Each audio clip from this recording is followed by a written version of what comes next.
Steady now.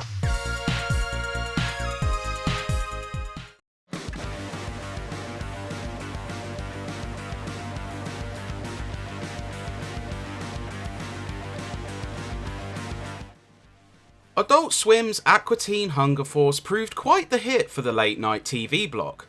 Irreverent, random, and yet oddly compelling, it remains the longest running series for the Cartoon Network subsidiary and is still going today. 2007 proved a particularly notable year for the series, as not only did it receive a feature-length film in April, but in November, the series would also see a video game tie-in. Dubbed Zombie Ninja Pro-Am, it offered an eyebrow-raising combination of golfing, beat-em-up, and kart racing. It sounds pretty on point for the random show, perhaps even a game they'd play in-universe. But is it any fun? That's where things get complicated.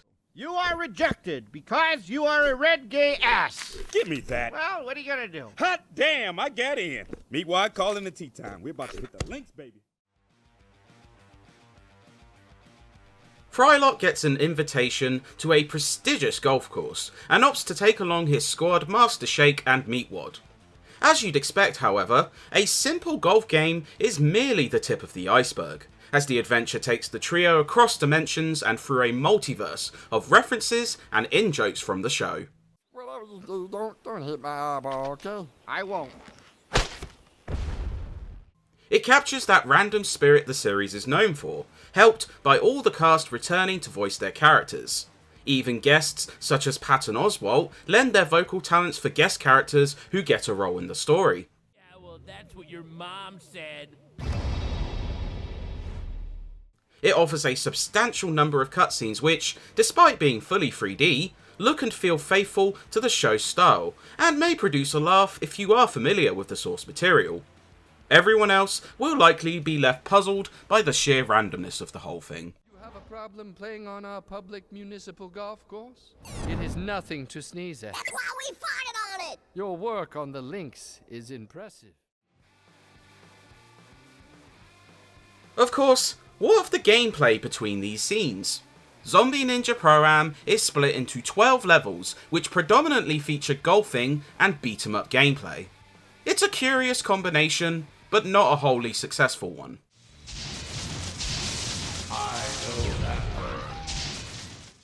The golfing mechanics are as basic as they come, as you have a handful of putters to use and wind direction to account for, but otherwise it's simple. Courses feature hazards such as water, out-of-bounds zones, and machines which chew up your ball, but otherwise, putting the ball is not too complicated. That is my name, and golfing is my game. Spectacular. You needn't worry about going over par either, as despite often going over with bogeys, the game still lets you progress no matter what you score. Once you've played your shot, you must then navigate Shake and Frylock to the ball. Here's where the fighting starts, as waves of enemies spawn and require you to beat them up to progress.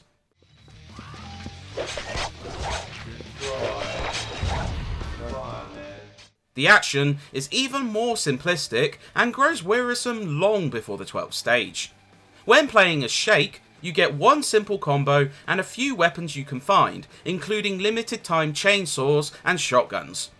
Frylock can shoot foes from a distance and also acquire power-ups such as lightning bolts.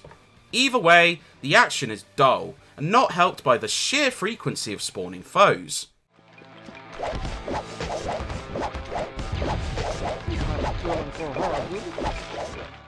Even felling nearby groups can see more spawn in as you play, creating tedium.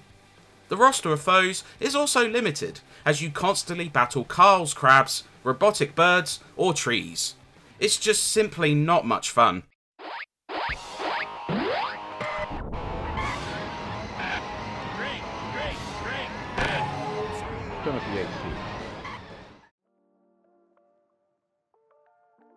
The last element of Zombie Ninja Pro-Am is easily the worst, the kart racing. A handful of stages see you racing against the frat aliens in a golf cart as you dash through lapped events. There's boosts and rocket power-ups to aid this too, but not much else. The problem is how extremely rickety the engine is. Performance is shaky across all the gameplay disciplines, but it's especially woeful during the racing.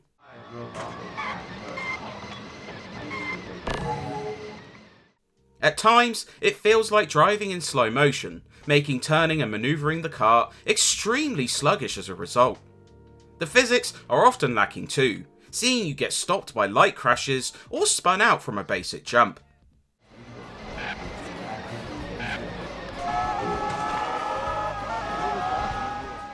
Luckily, the competing AI is so brain dead that you can still pass these on your first or second attempt, as even being able to use rockets or oil slicks doesn't affect you much.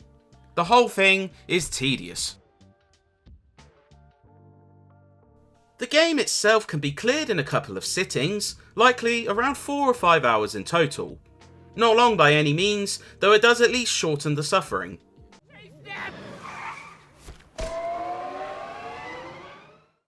There are a few extras for fans of the show too. Collectibles offer short clips from the series, with each level containing 2 cameo clips and Brood Witch pieces offering a lengthy battle clip. There are also 4 episodes of the show in the extras, including one made especially for the game, which should please fans of the show. Yeah, well, you need the keys there, smart guy. No, I don't. No, he don't. Gameplay wise, there's also 2-player golfing available, which lets you compete across all courses, though there's no beat 'em up fighting.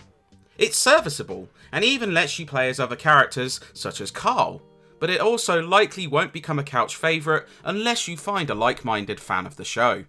Wow, that was spectacular. Once again, your swing is off, and mine is on.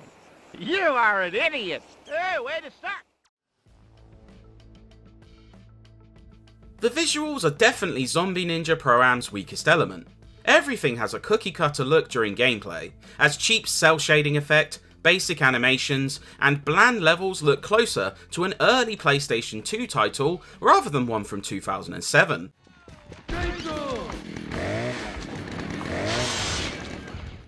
Worse is the aforementioned performance, which sways wildly between 60 frames per second and slideshow figures depending on the amount of action on screen. It can severely hamper inputs too, as some noticeable choppiness during golfing makes timing your swing way harder than it should be.